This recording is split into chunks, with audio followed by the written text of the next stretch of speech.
Acompáñenos de lunes a viernes en Contrastando Ideas Noticias con el doctor Julio Jiménez, con una batería de especialistas en materia fiscal, política,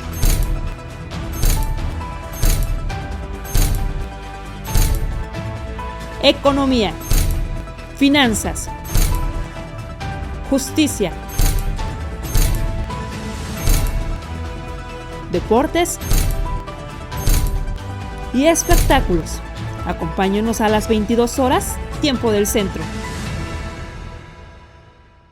Buenas noches, gracias por acompañarnos en los contrastes de la salud y el bienestar, claro, en Contrastando Ideas Noticias. Soy Julio Jiménez y recuerda que estamos transmitiendo en todas las redes sociales y en la página oficial Contrastando Ideas Noticias, acompáñenos. Hoy, como cada semana, gozamos, de veras es un privilegio, pues recibir a un profesional de la salud, a un hombre reconocido y respetado, a un hombre querido y admirado en los medios de comunicación, en las redes sociales, en el sector salud, un hombre con un gran prestigio. Y sí, estoy hablando precisamente del doctor Manuel Lavariega Sarachaga. Doctor, ¿cómo estás? Bienvenido, buenas noches.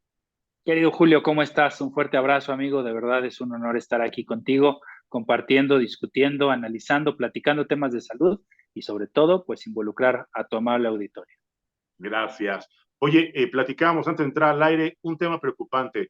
Sigue el tema del desabasto de medicamentos de niños. ¿Es correcto esto? ¿Sigue siendo esto una realidad? ¿Sigue siendo una preocupación? ¿O bueno, ya realmente se cumplió con el compromiso que hiciera el Ejecutivo Federal, doctor? Creo que se ha cumplido políticamente, pero el desabasto sigue. Eso es una realidad. Qué triste situación, entonces. Entonces, bueno, vamos a seguir viendo desgracias de familias que van a seguir perdiendo a niños, a madres, a esposas, a hijas, precisamente por la falta de medicamentos, la falta de recursos, la falta de material necesario para el tratamiento y la atención de los enfermos, no solo de cáncer, de muchas enfermedades, doctor. No sé cuál sea tu percepción, si solo es cáncer o son muchas más enfermedades que ellos están siendo víctimas del desabasto de medicamentos. Yo creo que cáncer es la puntita del iceberg, pero finalmente si vamos hacia abajo y vamos revisando cómo va permeando este efecto dominó, seguramente pues encontraremos historias muy similares en diferentes enfermedades. Claro. Oye, la verdad es que me platicabas y hoy traes un tema también muy coyuntural, muy preocupante. Compártenos, por favor, tu análisis. Claro, hoy vamos a platicar, Julio, estamos ya próximos a llegar al día 9 de marzo, que se conmemora el Día Mundial del Riñón. Y creo que vale la pena que platiquemos esto, porque lamentablemente en nuestro país las enfermedades renales asociadas al descontrol de la diabetes, al descontrol de la hipertensión y sobre todo también a la obesidad, están cobrándonos una factura muy alta. Es decir, estamos teniendo muchos pacientes con enfermedad renal que lamentablemente en el mediano o largo plazo de no modificar su estilo de vida, de no modificar sus hábitos, van a terminar en enfermedad renal terminal, que bueno, se traduce en diálisis o hemodiálisis. Terrible situación. A ver, ¿qué factores pueden condicionar una disfunción renal? El exceso de consumo de alcohol, una diabetes mellitus mal manejada, ingesta excesiva de algún tipo de medicamento, suplementos alimenticios, algún tipo de, no sé, anabólico, porque he visto muchos ex deportistas de alto rendimiento que hoy sufren de insuficiencia renal y se lo achacan al consumo excesivo de medicamentos para el desarrollo muscular. ¿Esto es un mito o es verdad, doctor Lavariega? El exceso de medicamentos siempre puede jugar un factor importante, sobre todo, por ejemplo, con algo tan sencillo. Si alguien toma algún antiinflamatorio no esteroideo, como lo puede ser el naproxeno, el ketorolaco, el diclofenaco, de manera muy crónica puede llegar a generar cierto grado de riesgo de alteraciones en la función renal. Por eso es muy importante tomar en cuenta que algunos fármacos mal prescritos, mal vigilados y sobre todo mal utilizados pueden llegar a generar riesgo. Sin duda, las enfermedades crónicas siguen siendo un factor también importantísimo en cuestión de descontrol.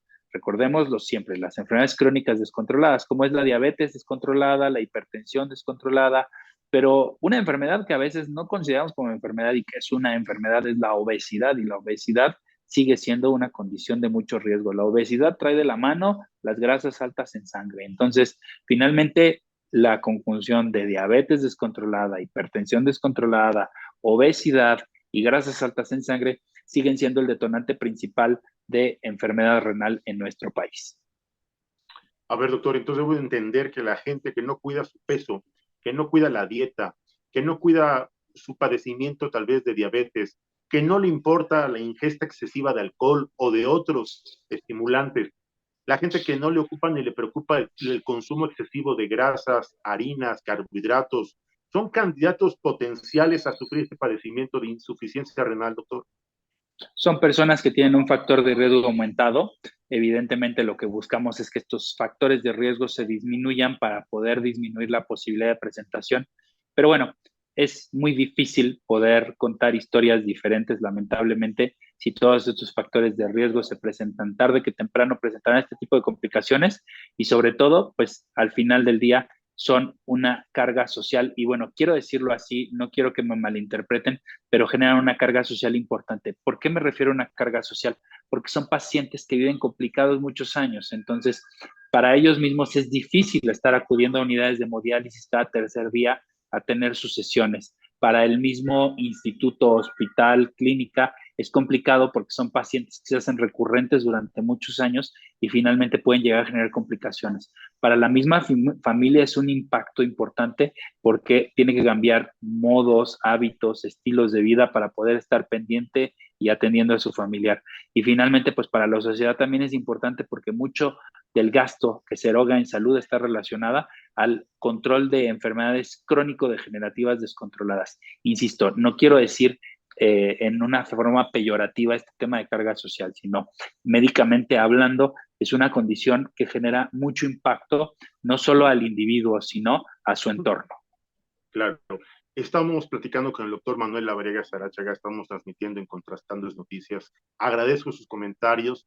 Ya por aquí llega un comentario de Naucalpan, Estado de México, del señor Juan Carlos Gasca Martínez. Le pregunta al doctor Lavariega si el consumo de sal refinada, el consumo de azúcar, el consumo de carbonato y tehuacán preparado de manera recurrente diario podrían condicionar o provocar la generación de piedras en el riñón y eso podría provocar algún tipo de enfermedad en los riñones. ¿Qué opinas, doctor, Sí, sobre este tema? sí, sin duda, las infecciones urinarias recurrentes son un factor de riesgo. Las piedras o litiasis dentro de la vía urinaria es otro factor de riesgo. Pero si vamos sumando factores de riesgo, pues finalmente se detona esta condición. Y definitivamente los malos hábitos alimenticios que hoy tenemos como hábito, desafortunadamente, son un factor de riesgo importantísimo, tan importante que es el primer factor de riesgo dentro de la posibilidad de presentación. La mala alimentación, el exceso de consumo de grasas saturadas, como las grasas trans, que pues son grasas que son elaboradas mediante química de alimentos y que son más estables, se solidifican, no se degeneran, no se echan a perder tan rápido, son grasas que se insertan dentro de los vasos sanguíneos y que generan estas capas de sarro, vamos a decirlo así, que obstruyen el flujo de la sangre, el exceso de bebidas alcohólicas, el tabaco, el exceso de alimentos que tienen también altos contenidos de sal y de carbohidratos, son lamentablemente uno de los principales riesgos. Pero pues también tenemos que ver, o sea, no es una cuestión de justificación, pero hoy es más fácil comprarse una bolsita de papas y un refresco que comprarse una pechuga de pollo y medio kilo de verduras para poder comer. Entonces, pues Claro. si sé que voy a gastar, por decir un precio, o sea, por decir un monto, si sé que voy a gastar 100 pesos en una pieza de pollo y en verduras y que voy a gastar 30 pesos en una bolsa de papitas y en un refresco, pues obviamente qué es lo que la gente va a preferir por cuestión de economía.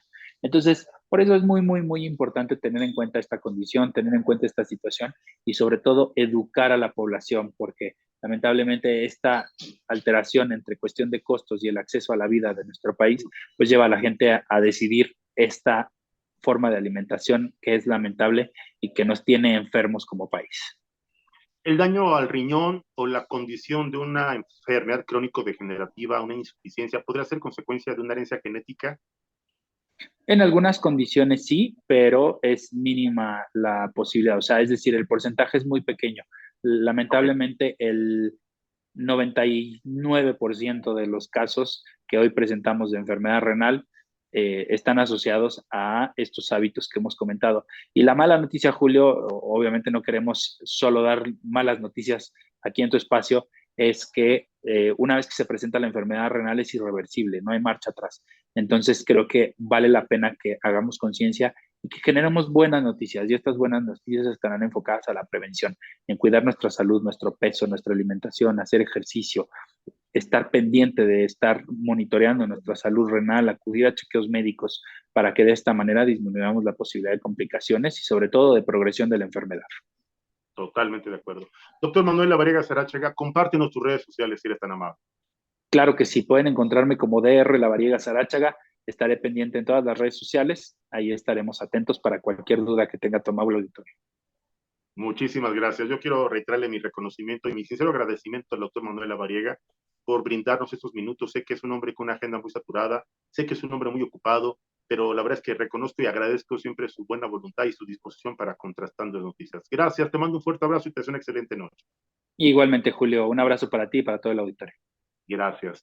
No le cambie, ya viene precisamente el arquitecto Adrián Alanís para platicar qué está pasando ya en Durango, en Coahuila, la zona norte del país, qué está pasando con la violencia, con la ola de inseguridad, corrupción e impunidad. No le cambie, regresamos.